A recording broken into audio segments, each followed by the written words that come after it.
Recording. All right. So we left off on 14. Okay, so the if statement, which is really important because you're going to use if statements all the time. It's like kind of the main thing you do in programming in order to get your programs to work the way you want, because it has to be like, okay, if this happens, then this, or if this doesn't happen, then that, or whatnot, right? So, but yeah, anyway, we'll go on. So David S., can you read this one? The if statement. Well done, you're making great progress on to module 3. Often we write code, we want to perform different actions based on different conditions. And this is where conditional statements come in. There are a bunch of different conditionals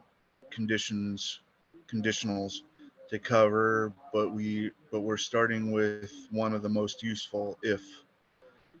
We use if to specifically a block of code that we want to be executed if a specified condition is true.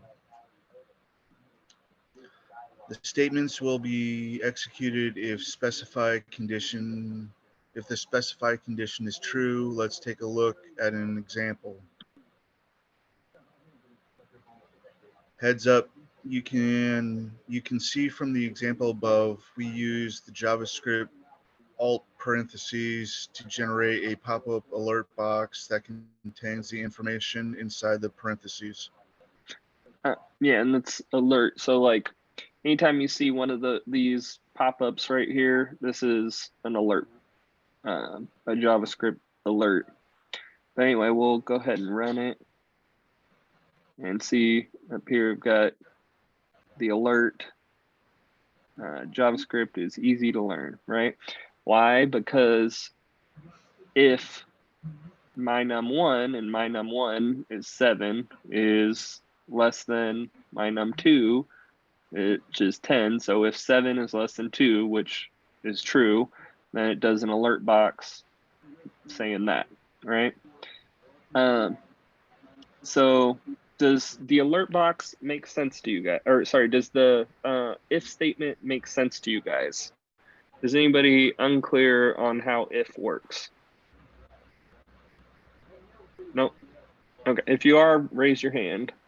Nope. All right, in that case, next we'll move on to the question. So you guys all move on to the question and try and answer it. And then once you're done, everybody just raise your hand so I know you're done. And if anybody has a question, just unmute and ask.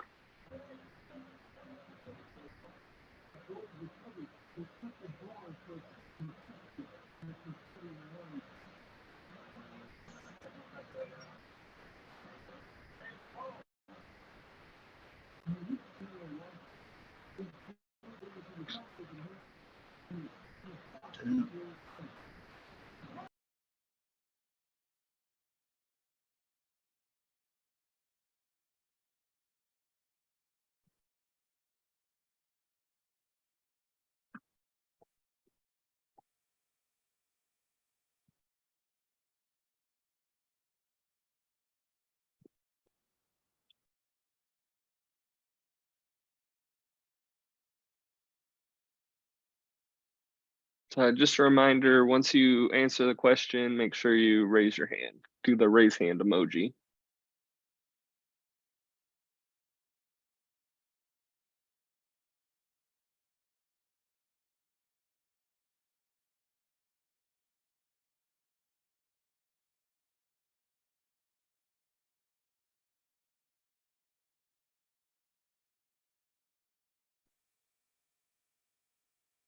Is anybody struggling with the question, and needs help? If so, just unmute and let me know.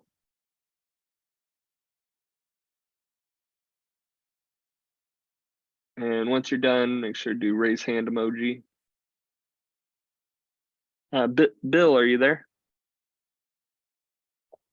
Yeah, I'm here. Are you still working on the question? Yeah. Oh, okay. Did you need any help? No. Okay. Well, just let me know once you're done.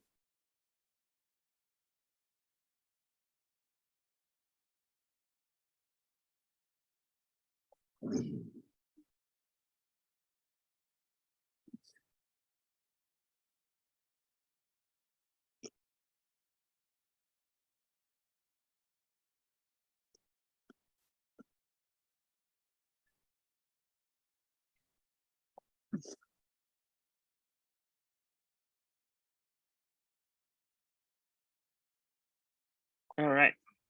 Okay, you guys can all lower your hands now. So, as you see with the if statement, so you just have to put it in parentheses and then your squiggly brackets. Your squiggly brackets are, it's saying like, if this condition, then do whatever's in the squiggly brackets, right? If that's true. So, all right, let's continue. Wow, I got it right. You guys can all lower your hands. And Michael East, can you read this one? Yeah. The if statement. Here's a little more detail on the if statement. This is an example of a false conditional statement. Because the condition evaluates to false, the alert statement gets skipped and the program continues with the line after the if statement's closing curly brace.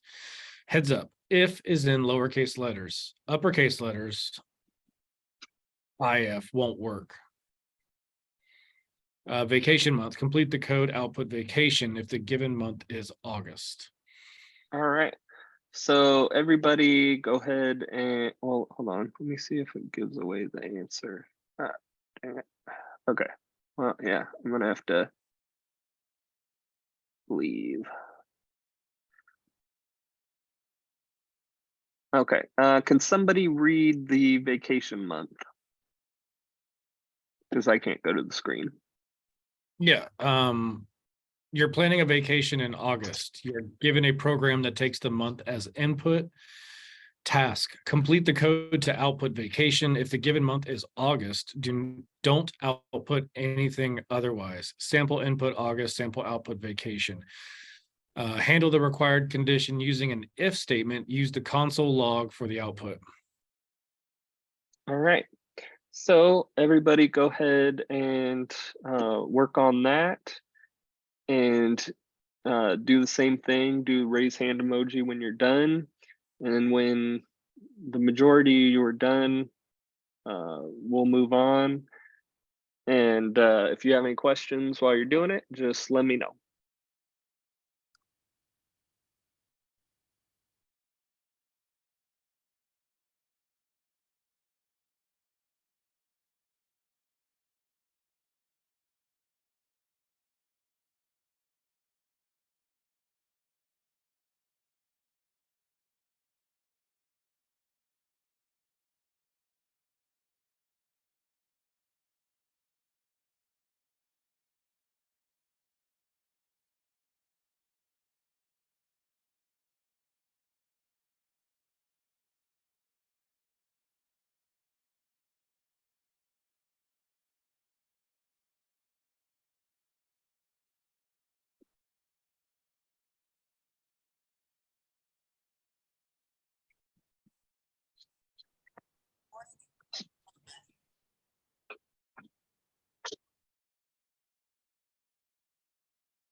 And again, if any of you guys get stuck or have any questions, just unmute and let me know.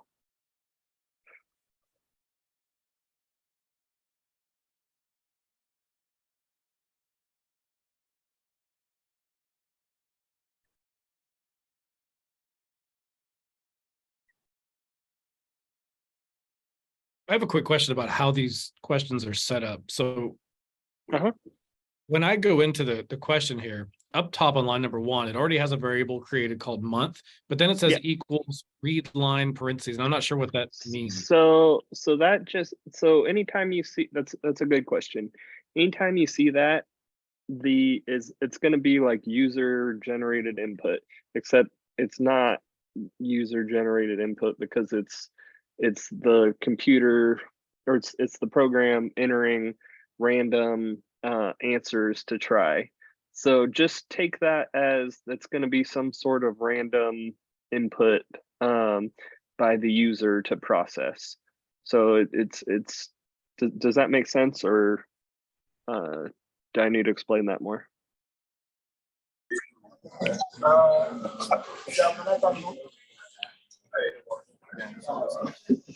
Yeah, that makes sense. Okay. When it goes About the read line, when I hover over it, it says any. get a haircut today too. So could you put any there too? Sorry, say that again.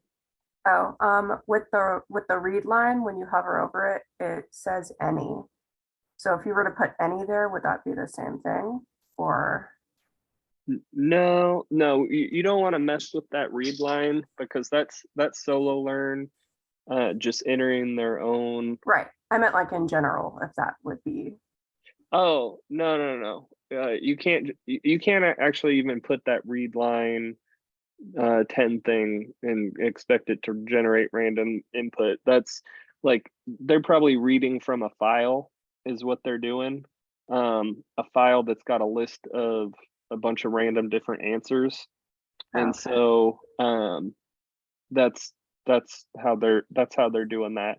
But actually, if you wanted to create like random answers, we'll learn about that later.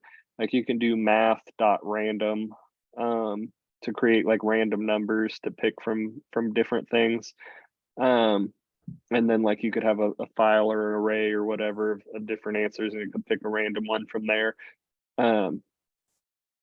Anyway, you'll understand that more once we get to there. Okay. But no, that you can't just put I was any. just wondering why it said that when I hovered over it. So okay, yeah. Oh, okay. Yep. Sounds good.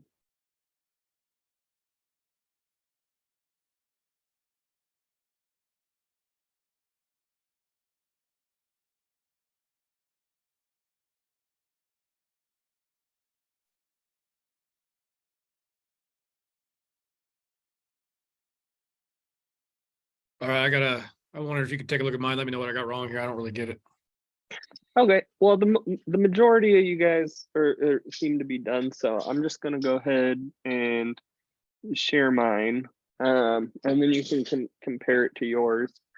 So they're inputting random months, right here. This read line thing is just some sort of user input, right? So they're either typing like August, September, October, November, whatever, right? And we're just wanting to create an if statement that if the month that they're randomly entering happens to equal August, and the way we do with comparison operators is equals. So we're saying it's I mean, we could do a 3 equals 2, but I mean, a string is going to be a string. It's not like a number. Then to print to the console vacation. So when we run that with the random tests, so if they entered August, okay, they expected the output to be vacation, and this code right here output to the console vacation. This one, they said September, and it didn't do anything, which is what it's supposed to do. The only time it's supposed to do something is if the month equals August. Does that help you Mike, or are you still working on it? No, actually, it actually looks just like mine, but mine doesn't give me the same output. Okay, hold on. Let me do screen share for you. Or can you do screen share? Yeah.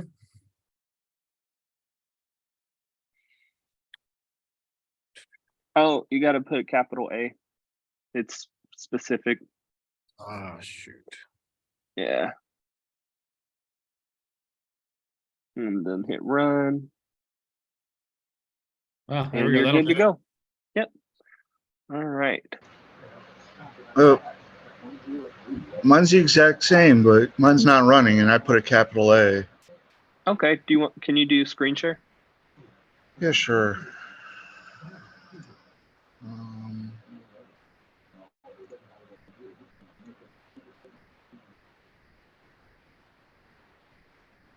Well, you got a bunch of spaces in between three. I mean, that's not gonna affect anything, but go ahead and delete those tabs on line 3. So like click to the beginning of console and delete that. Okay. Oh, you misspelled vacation is why. It just needs an A.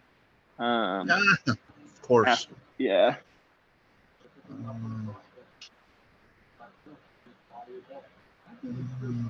Yeah, after this, right there, if you just put an A and then hit run. Yeah, computers are. Wait. It looks like August is spelled wrong.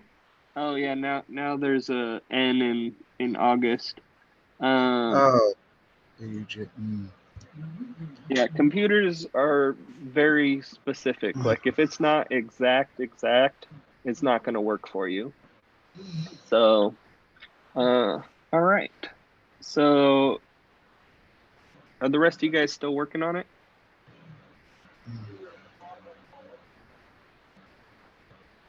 Yeah, once you're done, just make sure to put your hands up.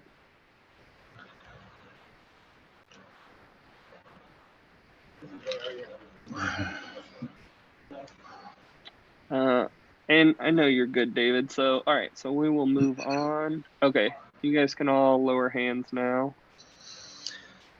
Oh.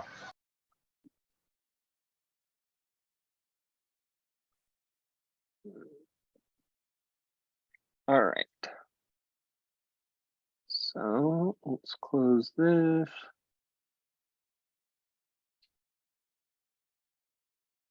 Oh, well, whatever. Here's the answer to this one. The if statement. What happens if the tested condition is false? The code section does nothing and moves to the next section. Okay. And then moving on.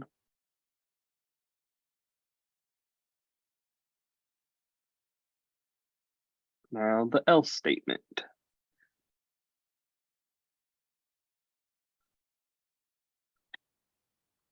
Samantha D, can you read this one? The else statement, right. So we've seen that the action gets skipped when a code block using the if statement evaluates to false. But what if we want something else to happen? Well, we use the else statement, of course. We can use the else statement to specify a block of code that will execute if the condition is false, like this. Heads up, you can skip the curly braces if the code under the condition contains only one command. Okay. And then everybody click to the next thing. And instead of doing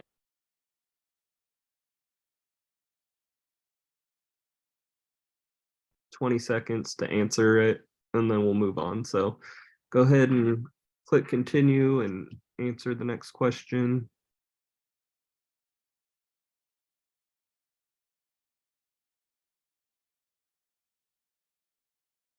Oh yeah, you know, no need to raise hands anymore, except for when we do the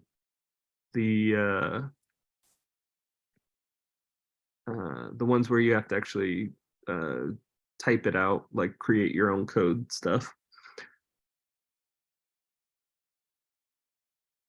All right, so moving on. So the else statement is created to do what? Tell JavaScript to execute something if the condition is false. All right, Brian A., can you read this one? The else statement. Here's another example of the if and else statements working together. Let's translate that example. It says, if my number is greater than if my number 1 is greater than my number 2, alert, this is my first condition. Else, alert, this is my second condition. Else, yeah. So the browser will print out the second condition as 7 is not greater than 10. Heads up, there's another way to do this. Check using the operator A is less than B, alert A and alert B.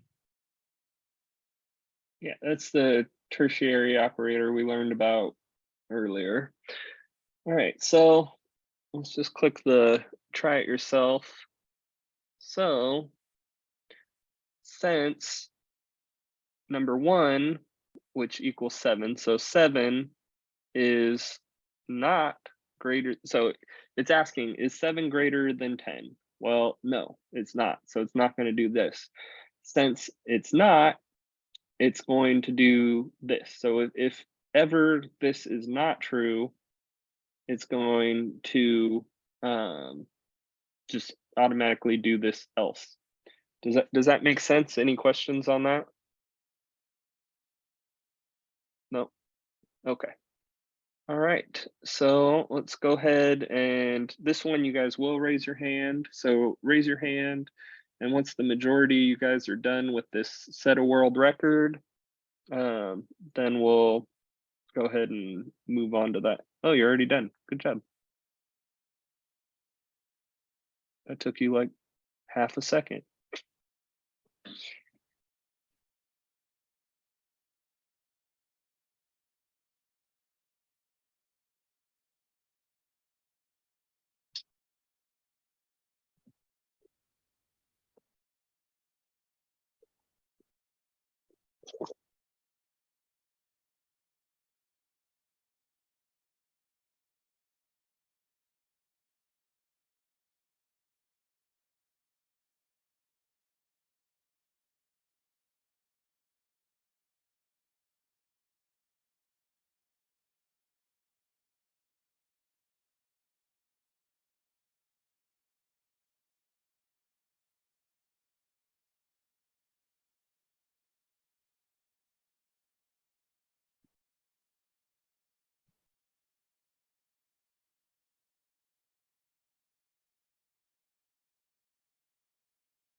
All right.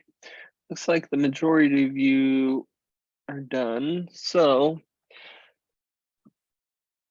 with this one, so it's taking random input to the height, right? The height could be anything. It could be 1, 5, whatever, right? Whatever the user input is. And then we want to create a condition where if the height, this variable is greater than 2.45, because if we did greater than or equal to, it would not be more than. So if it's greater than 2.45, we output by doing console.log new record. And if it's not greater than 2.45, then so if this condition is not true, then we're going to say not this time. So who is okay? You guys can Wait. all. What's the 10 for? What's the what? The 10.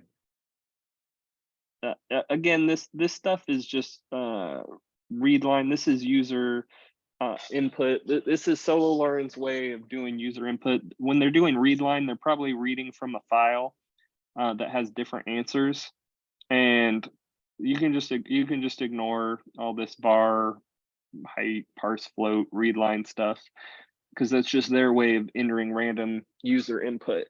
Because so for this first one, the height, this random user input of the height was 2.45, right? So it output, by running through this, it output not this time in the console. In this one, the height was 2.78, and so it said new record. Does that make sense? Or are you guys unsure on that? Yeah, I was unsure how to write the code by myself, but I'm still learning, so I'll get you. Okay. All right. So who is not done with this, or is having issues or getting errors? If I you're am. just unmute. Okay. I'm looking at my code. It looks like what you wrote, but something's obviously not right. Okay. Can you do screen share? Yeah.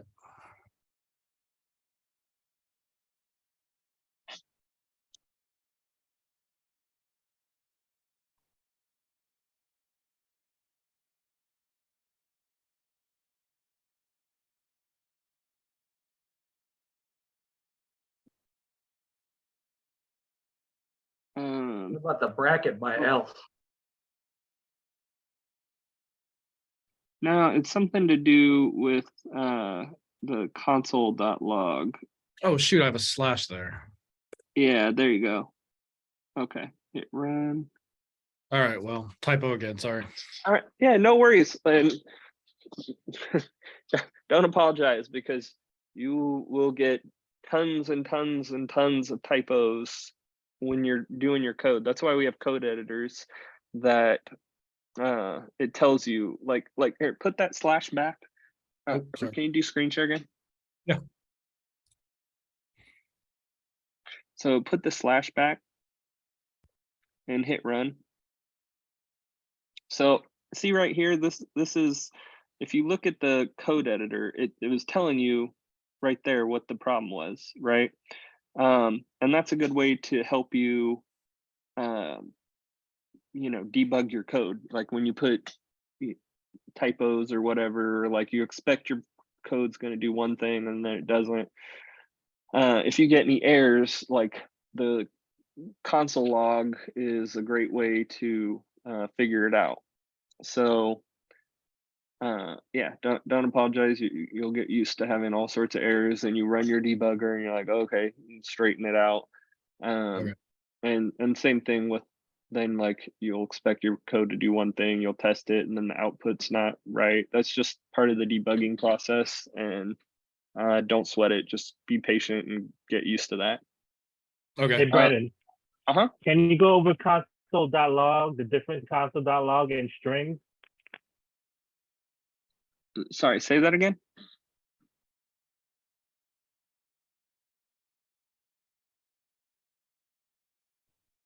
I think he wanted you to explain the difference between the console.log and a string. Yeah, oh, I'm sorry. I had myself on mute. I'm sorry. Yes, exactly what Mikey said. MSC said Oh, console.log and string. So the console log is here. Let me pull it up. Okay. So like if we right click and go to inspect and then go to console, like this is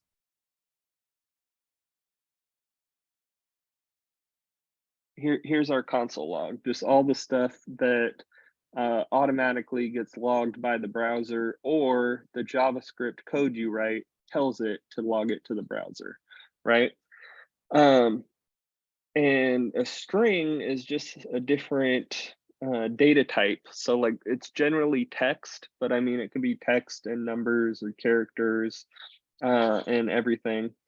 So a string is just like anything you put in quotes becomes a string.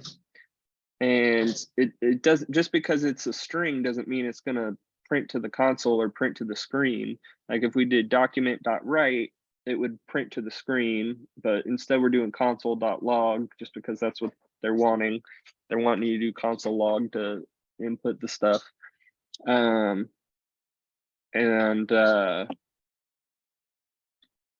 Yeah, did that answer it or not really? Yes, it did. So I got a conclusion. What's in the quote with new record not at that time is a string. Yeah. Into a console.log. Right. Yeah. So we're putting, yes, Okay. we're putting a string into the console log of either new record or not this time. Yeah. Anything in quotes is a string, and that's just a different data type. The error message box is the console. Right. Yeah. So, all right. Was anybody else unable to finish this, have any errors or need any help? If so, unmute and let me know. Otherwise, I'm going to assume everybody's done. Okay. And we will continue.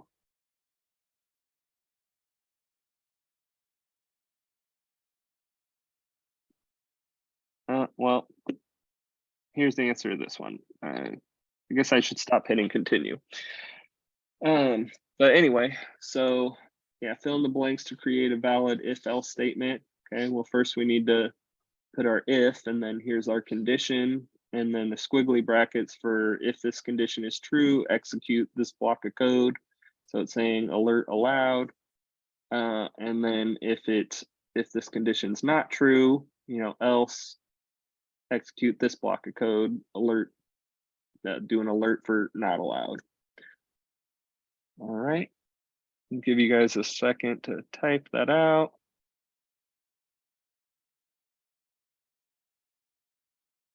All right, I'm going to move on, but answers if and else.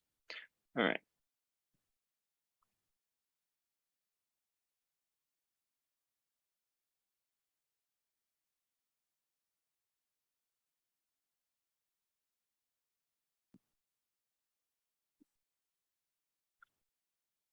Okay. Roger Chang, can you read this one? Else if. We've seen else, we've seen if, time to meet else if. The else if statement is useful because it lets us specify a new condition if the first condition is false. This is what happens to the code above. If course is equal to 1, output is HTML tutorial. Else if course is equal to 2, output CSS tutorial. If none of the above condition is true, then output JavaScript tutorial. Course is equal to 1, so we get the following result. Heads up, the final else statement ends the else if statement and should be always written after the if and else if statements. All right, so go ahead and run this. So the first condition is true, so it's just putting that first one. But if we change this to 2 and ran it, it's going to put out the CSS tutorial, because first it tried this condition and then that didn't work. So it moved on to the next if. So it's basically, okay, if this, do this. And then it would be the same thing as if we wrote multiple if statements. And just, it's the same thing. It's just trying, but the difference is, except if you just did multiple if statements, the problem is it would try both. But by doing the else if, it only tries this one right here if this one was already false. It tried it, nope, didn't work. So now it moves on to this one. Okay, this one did work. But like, let's say course equals 3. It tried both these. It tried this one, not true. This one, not true. Okay, neither of those are true, so we're going to execute this block of code. So that's how the if-else statement works. Does anybody have any questions on that? Is that unclear?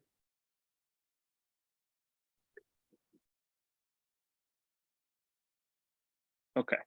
Nobody asked, so we will move on. So go ahead.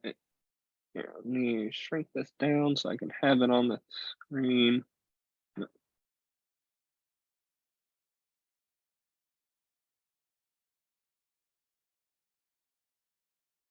All right.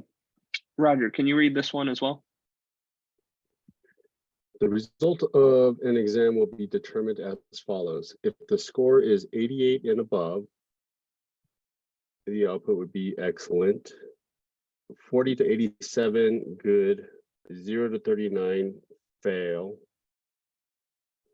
You are given a program that takes the score as input. Complete the code to output the corresponding results. Excellent, good, fail to the console. Sample input is 78. Sample output is good. Use console.log to output the result to the console. Use logical operator and to chain multiple conditions. So remember, this and can go in your if statement, so or your else if statement.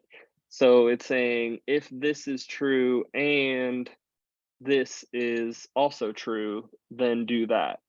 So think about that when you're doing your statements, because, like, for example, if it's above 40, right, it's good, but it might be above 40 and 87, so it would actually be excellent. But if your first if statement was just if above 40 equals console log good, then that's not going to work, because it was actually supposed to output excellent, but it never got to that condition because this one was true. So just something to think about while you're doing it.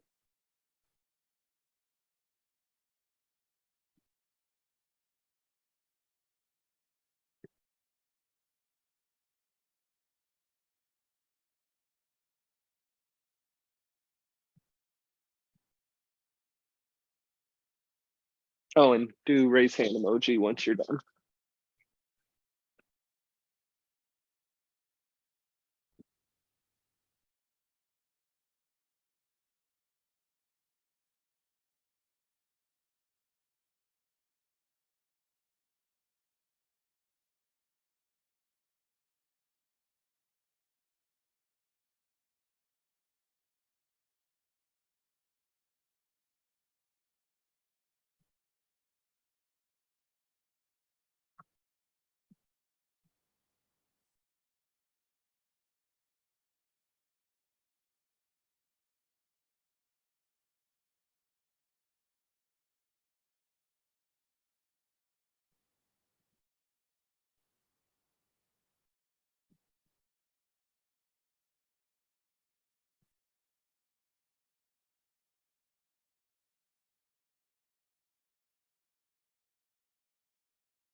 And just a reminder, once you're done, do the raise hand emoji.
All right, seems like a lot of you've gotten it. So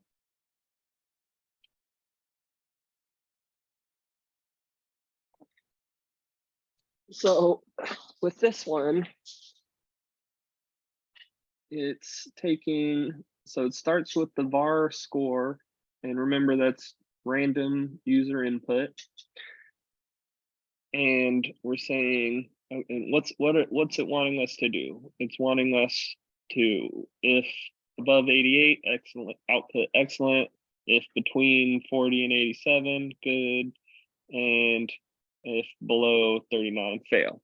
So on this first one, if it's, we're doing if score above or equal to 40, and so we do the and score is less than or equal to 87, then console log good. And if that's not true, either that's not true or that's not true, because and they both have to be true. Then it moves on to this next one. So else if score is above or equal to 88, then console log excellent. And then since we have to do an else statement, just else console log fail, which is going to, if it's inputting numbers, the last one is going to be, 0 through 49, because we've already eliminated from 40 to 100. So all that's left is 0 to 39. Does anybody have any questions on that, or I'll give you I'll give you a little bit of time to get whatever you've got punched in. Any questions on that? Anybody still struggling to get their cases to work? I have a quick question about it. What's that? So I was using the comments that they provided in there. I was using those symbols thinking that's what they wanted. I know it's probably not the answer, but that's what I was doing. So should we have referred back to like that table of different equal than, less than, and all that? So this comment right here was just to say, like, to make it easier for you. It's saying, hey, if that, it was just them trying to help you by saying, okay, this is what you need to make it equal to: 88 or above, excellent; 40 to 87, good; 0 to 39 failed. It was just like it was a comment. That was all it was to so you didn't have to keep looking back here. You could just look up there and see what you needed to do. Did that answer your question? Kind of. What can you explain on your line 8 there? What you've written? Okay, so on line 8, so score is again random user input. So like when we run it, like the first score they input is 18, right? The second random input they enter is 95 in score, right? So it's saying whatever's entered for score, if it's greater than or equal to 40, and we do the and for and, the score is less than or equal to 87, put good. And the reason we needed both of these is because if we just did if score is greater than or equal to 40, well, we might get like a 95 here, but it would have already output good, right? Because it's only going to move on to this next condition if this one is false. And it with the and, they both have, so even though this one would be true with the input being 95, right, this one's not true. And if even one is not true, then the whole thing's false. And it moves on to the next one. Does that make sense? Yeah, it does make sense. It was a syntax error on my part. I was using the provided examples as the equal to or greater than, for some reason, just thinking that was what they were looking for. But it does make sense the way you said it, and the if else conditions also make sense. I was inputting everything wrong. Okay, no worries. Okay, anybody else still struggling with this one? It not working for you? If so, just unmute and speak up. Just let me know. Yeah, I can't get it to work. Okay. Can you do screen share?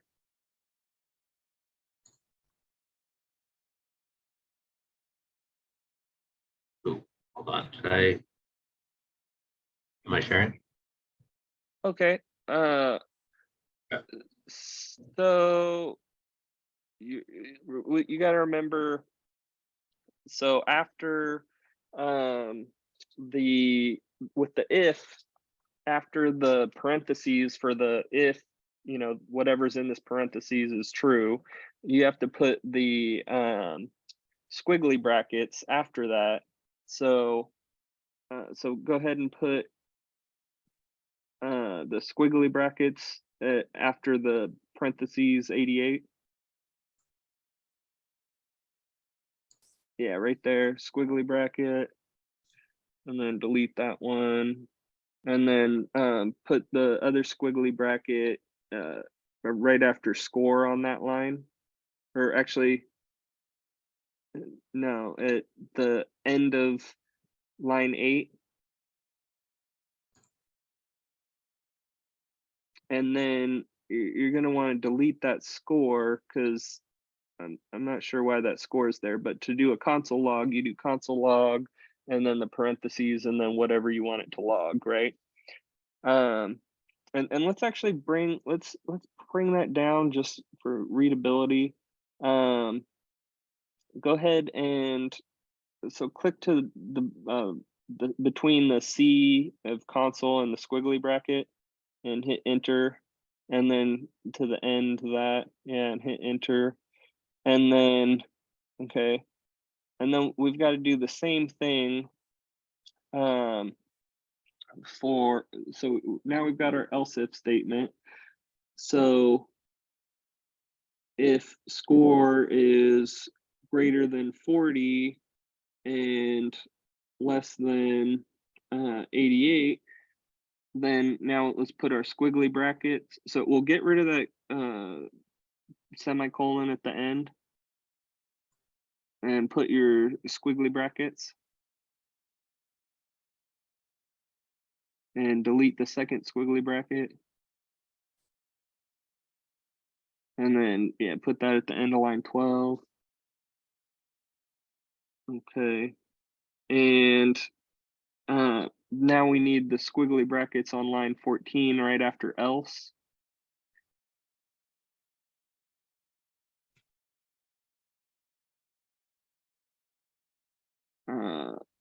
Well, that needed to be your closing one right there, but right after else. So after else, in between console, you need a squiggly bracket.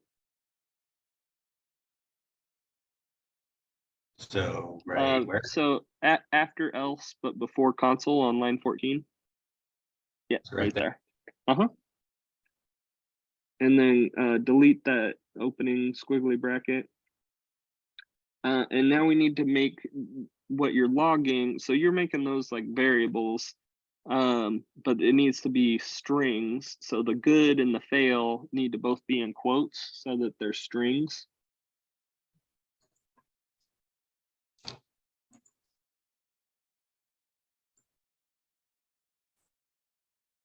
Okay, and go ahead and hit run. And you're good to go. All right. Was anybody else still not able to get through that? And did you understand why I did all those things, Jacob? Yeah, and I'm gonna go back and look at it some more later on after the class during the weekend. That way I can kind of brush up on it. It's weird because, like you said, there's so many different ways to get the same result, and it's like when you go off of like what you're saying, you're kind of saying doing it this way, and then you go off of their notes that they're saying it do it this way, and then it's like information kind of gets jumbled in between. Yeah. Okay. Anybody else not able to get that one, just go ahead and speak up. Otherwise, I'm going to move on. Okay, let's move on.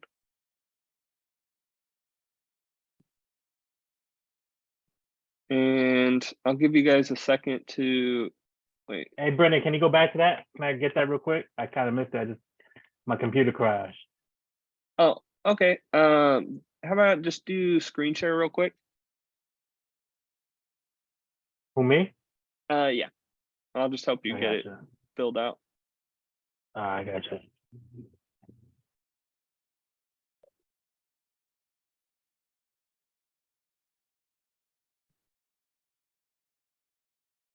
All right. Okay. I guess it's bar. No, we don't need any variables. Let's just do a if statement. So, yeah, you know what? I'm just gonna post it in the chat because I thought you were like had some of it done. Nah, I just got back in the room. Oh, okay. Yeah, I'll just post what to put in the chat. One sec. Yeah, it's easier that way. Definitely. Thank you. You're welcome.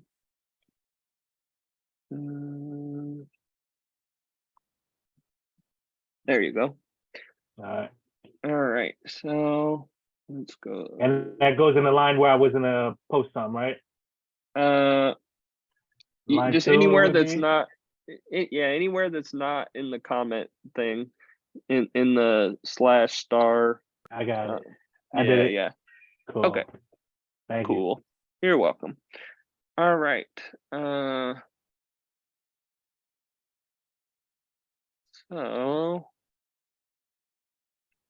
All right. So. Oops. All right. Go ahead and take a second to answer the next question.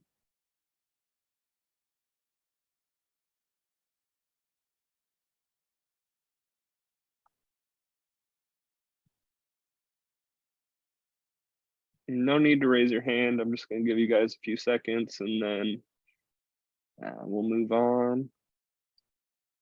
All right. So this one, what keyword is used to end the else if statement?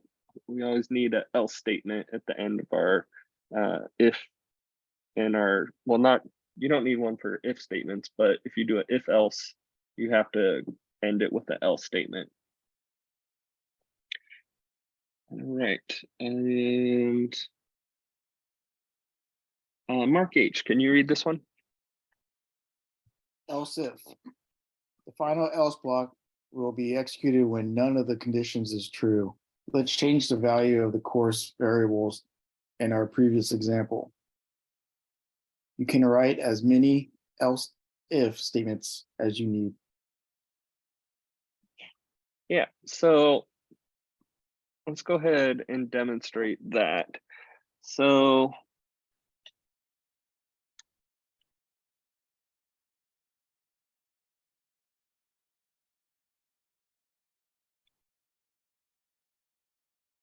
here, if we add another else if, and here if we add another else if, we said make this 3, 4. So let me just say 3.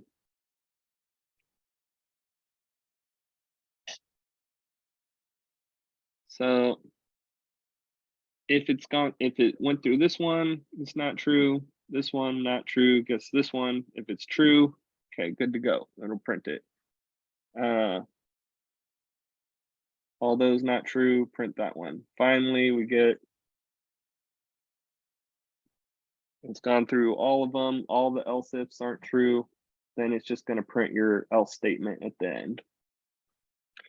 So yeah, long story short, you can use as many else ifs as you want. But the first one to be true is the one that's going to be executed. All right.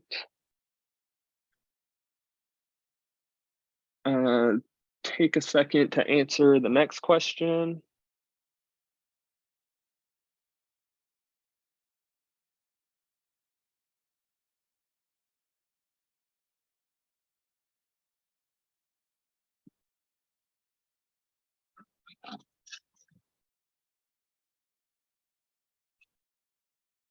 All right, so for the next one, fill in the blanks to create a valid if-else statement.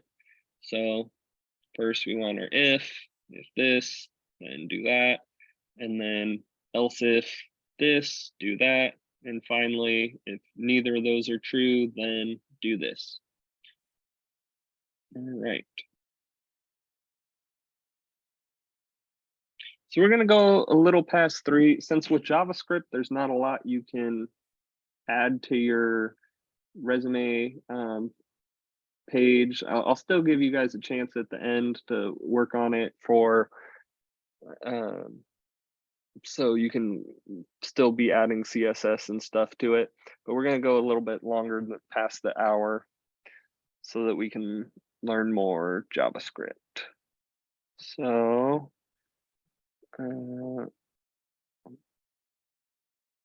now the switch statement. Bill C, can you read this one?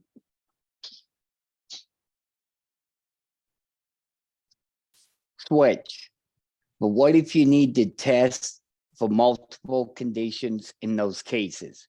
Writing if-else statements for each condition might not be the best solution. Instead, we can use the switch statements to switch different actions based on different conditions. Here's what it looks like. The switch expression is evaluated once. The value of the expression is compared with the values of each case. And if there's a match, that block of code is executed. Heads up, you can achieve the same result with multiple if-else statements, but the switch statement is more effective in such situations. They say it's more effective, but that's just because it's less writing. It's not any more or less effective. It's just more efficient. So, all right, I'll take a second to answer the next question.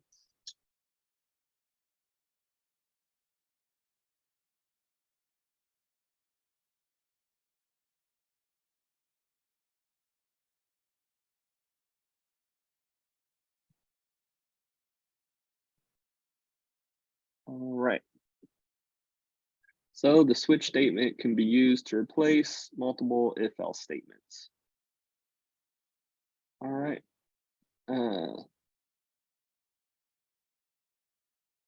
Will P, can you read this one?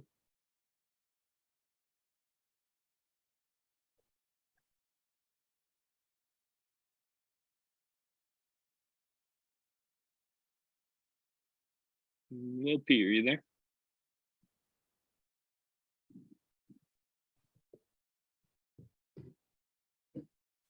I'll do it. Tim will do it if you want.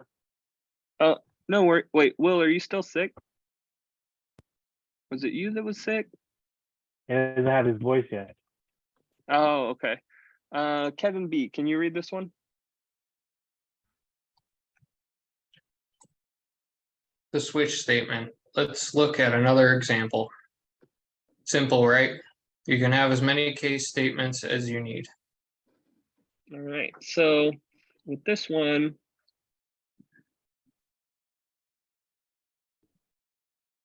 move it over. There we go. Okay, so this one, the switch is day, and it's the same thing. It's saying, okay, compare day. So if day is equal to 1, then print Monday. If day is equal to 2, print Tuesday.